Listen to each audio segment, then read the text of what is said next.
حضرت امام باقر رضی اللہ تعالی عنہ کے بیٹے حضرت امام جعفر صادق رضی اللہ تعالی عنہ کے پاس کافی دور سے ایک شخص روتا ہوا، چیختا ہوا، چلاتا ہوا، خون کے آنسو بہاتا ہوا آیا۔ رو رو کر اس کی آنکھیں سوج چکی تھیں۔ اس کی زبان پر ایک ہی جملہ تھا، ہائے میرا بھائی دونوں جہانوں میں مارا گیا، میرا بھائی دونوں جہانوں میں مارا گیا۔ حضرت امام جعفر صادق رضی اللہ تعالی عنہ نے اس کے رونے کی وجہ دریافت کی۔ اس شخص نے کہا، حضرت میرے بھائی کا انتقال ہوا، میں نے اس کو کفن دیا، اس کا جنازہ پڑھایا، جب اس کی تدفین کرنے لگے تو میں نے ایک دل دہلا دینے والا منظر دیکھا، رلا دینے والا خوفناک منظر دیکھا۔ میں نے کیا دیکھا ہے کہ میں اپنے بھائی کا چہرہ قبلہ کی طرف کرتا ہوں، لیکن میرے بھائی کا چہرہ قبلہ سے پھیر دیا جاتا ہے، قبلہ سے ہٹ جاتا ہے۔ 4 مرتبہ میں نے ایسے کیا۔ لوگ دیکھنے والے ہیں میرے بھائی کے چہرے کو، میں بھائی کا چہرہ قبلہ کی طرف کرتا ہوں لیکن وہ پھر کر دوسری طرف ہو جاتا ہے۔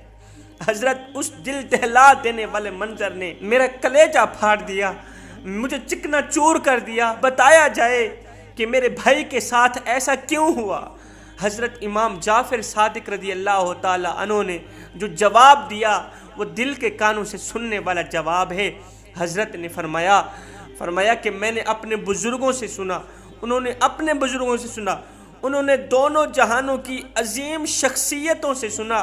وہ فرمایا کرتے تھے 7 قسم کے لوگ ایسے ہیں، 7 گناہ کرنے والے 7 قسم کے لوگ ایسے ہیں جن کا مرنے کے بعد قبر میں قبلہ سے منہ پھیر دیا جائے گا، قبلہ سے ان کا چہرہ ہٹا دیا جائے گا۔ 7 قسم کے بدبخت لوگ ایسے بھی دنیا میں رہتے ہیں۔ اگر تیرے بھائی کا شمار بھی ان 7 قسم کے لوگوں میں سے ہوتا ہے تو پھر جلدی جاؤ قبرستان میں بلند آواز سے قرآن مجید کی تلاوت کرو، بھائی کے نام کا صدقہ دو، مسکینوں کو کھانا کھلاؤ۔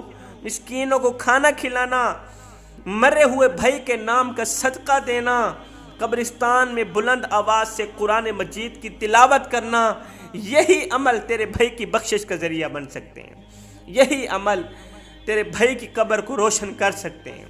اس نے پوچھا، حضرت وہ 7 قسم کے لوگ کون کون سے ہیں؟ حضرت امام جعفر صادق رضی اللہ تعالی عنہ نے فرمایا، پہلا شراب پینے والا، شراب کا کاروبار کرنے والا، شراب خریدنے والا، شراب فروخت کرنے والا، ان تمام لوگوں پر اللہ اور اس کے رسول نے لعنت فرمائی۔ سنو، شرابی انسان جب مرتا ہے تو کلمہ نصیب نہیں ہوتی۔ لوگو دعا کیا کرو اللہ تعالیٰ مرتے وقت کلمہ نصیب فرمائے۔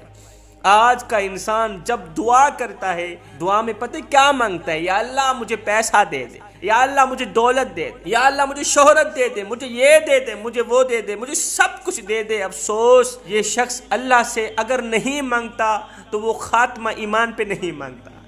اللہ کے جو نیک بندے ہوتے ہیں نا، ان کی نظر پیسوں پر نہیں جاتی۔ اللہ کے نیک بندے اللہ سے پیسہ نہیں مانگتے، دولت نہیں مانگتے۔ جو نیک بندے ہوتے ہیں وہ اللہ سے شہرت نہیں مانگتے، اللہ سے جاگیریں نہیں مانگتے۔ وہ جب بھی مانگتے ہیں اللہ تعالیٰ سے خاتمہ ایمان پہ مانگتے ہیں۔ ادھر سے ایک اللہ والا بزرگ آ رہا تھا، اللہ کا ولی آ رہا تھا، ادھر سے ایک نوجوان جا رہا تھا۔ نوجوان نے کتا پکڑا ہوا تھا۔ اس نوجوان نے اس آنے والے بزرگ سے کہا، بابا جی ایک بات تو بتائیں، کون سی بات؟ کہا، آپ اچھے ہیں یا میرا کتا اچھا ہے؟ آپ اچھے ہیں یا میرا کتا اچھا ہے؟ یہی جملہ کوئی بندہ مجھے اور آپ کو کہہ کے دکھائے، منہ سے زبان نکال لیں گے، ہمیں کتوں کے ساتھ تشبیہ دی جا رہی، تیری جرت کیسے ہوئی؟ لیکن اس بابا جی کو نہ تو کوئی غصہ آیا نہ تو کوئی تکلیف ہوئی۔ بابا جی آپ اچھے ہیں یا میرا کتا اچھا ہے؟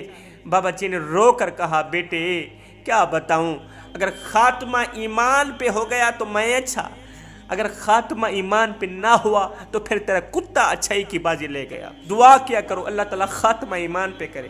رسول اللہ صلی اللہ علیہ وسلم نے فرمایا، شرابی انسان جب مرے گا کلمہ نصیب نہیں ہوگی، شرابی انسان جب مرے گا خاتمہ ایمان پہ نہیں ہوگا، شرابی انسان بے حیا ہو کر مرے گا، بے غیرت ہو کر مرے گا، کیونکہ انسان جب شراب پیتا ہے اس کی آنکھوں سے حیا ختم ہو جاتی ہے، اس کی آنکھوں سے غیرت، شرم و حیا کا جنازہ نکل جاتا ہے۔ شراب کے نشے میں لت پت بھائیوں سے گزارش کروں گا کہ جلد از جلد توبہ کر لو، توبہ کر لو، یہ زندگی کے لمحے تمہارے اور میرے لیے غنیمت ہیں۔ بصرہ کے بازار میں سے ایک جنازہ جا رہا تھا، 4 لوگ جنازہ اٹھا کے جا رہے تھے، 5ویں ایک عورت تھی، 6واں بندہ کوئی تھا ہی نہیں۔ ایک شخص دیکھ کر حیران رہ گیا کہ اتنا بڑا شہر ہے، جنازہ اٹھانے والے، جنازہ پڑھنے والے صرف 4 لوگ، آخر لوگ اس کا جنازہ پڑھنے کیوں نہیں گئے؟ یہ شخص جنازے کے ساتھ ہو لیا، اس شخص کی تدفین کی گئی۔ تدفین کرنے کے بعد اس شخص نے ان 4 لوگوں سے پوچھا، بھائی آخر ماجرا کیا ہے؟ بھرے شہر میں سے کوئی بھی اس کا جنازہ پڑھنے نہیں آیا، کیوں نہیں آیا؟ تو ان 4 نے اس عورت کی طرف اشارہ کیا، جا کر اس عورت سے پوچھ لو، ہمیں کچھ نہیں پتا۔ یہ شخص اس عورت کے پاس گیا، اس عورت نے دونوں ہاتھ اٹھائے، دعا کرنے لگی، روتی رہی، دعا کرتی رہی، روتی رہی، دعا کرتی رہی۔ جب دعا ختم کرنے لگی تو ایک دم ہنسنے لگی۔ اس شخص نے پوچھا کہ مائی یہ بتا کہ یہ مرنے والا کون ہے؟ اس مائی نے کہا یہ مرنے والا میرا بیٹا ہے۔ اچھا اس کا جنازہ پڑھنے کے لیے لوگ کیوں نہیں آئے؟ کہا یہ میرا نوجوان بیٹا تھا، گنہگار تھا، بدکار تھا، سیاکار تھا، شرابی تھا، ہر وقت شراب کے نشے میں لت پت رہتا تھا، لوگ بد دعائیں کرتے تھے، مالک یہ کتا کب مرے گا؟ 3 دن 3 راتی میرا بیٹا مسلسل سخت بیمار رہا۔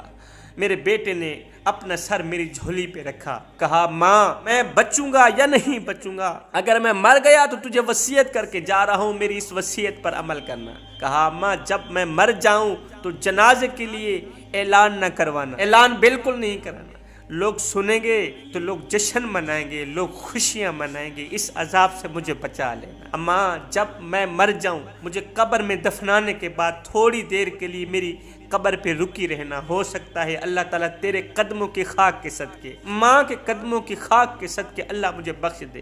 آخر میں میرے نوجوان مرنے والے بیٹے نے کہا ماں پہلے تو میں اللہ سے توبہ کرتا ہوں، اللہ تعالیٰ مجھے اور زندگی دے تو میں آئندہ یہ گناہ نہیں کروں گا، میں شراب نہیں پیوں گا، میں کبھی بھی شراب نہیں پیوں گا، اور ہاں ماں اگر میں مر گیا تو گواہ رہنا میں توبہ کر کے اس دنیا سے جا رہا ہوں۔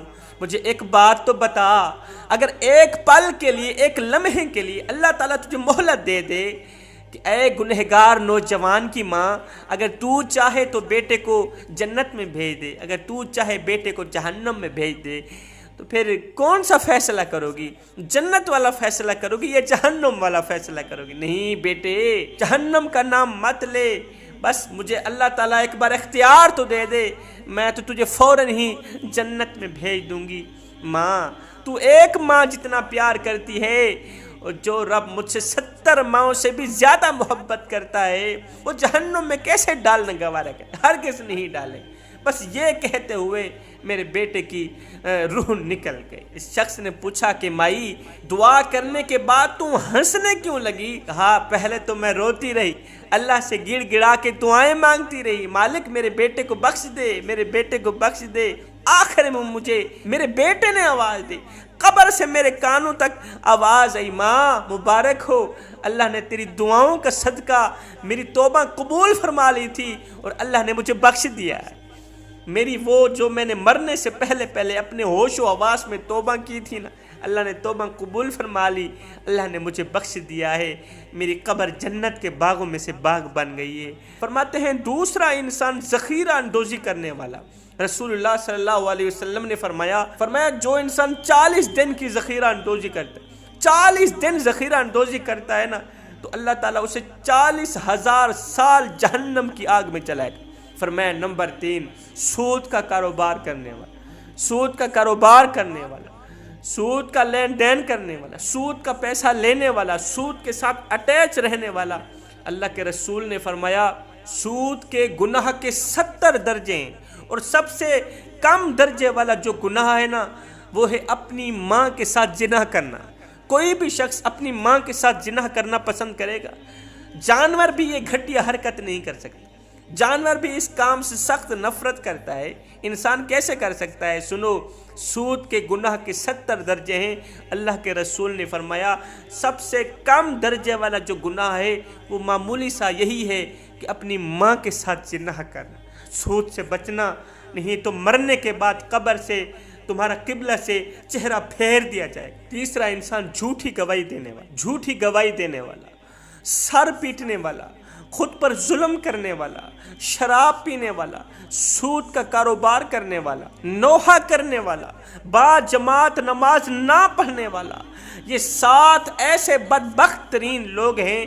اللہ کے رسول نے فرمایا جب یہ مریں گے اور جب یہ قبر میں جائیں گے تو ان کا چہرہ قبلہ سے ہٹا دیا جائے گا، قبلہ سے پھیر دیا جائے گا۔ سب کچھ کرنا، یہ 7 گناہ نہ کرنا۔ 7 گناہ کرو گے تو یاد رکھنا تم دنیا و آخرت میں تباہ و برباد ہو جاؤ گے۔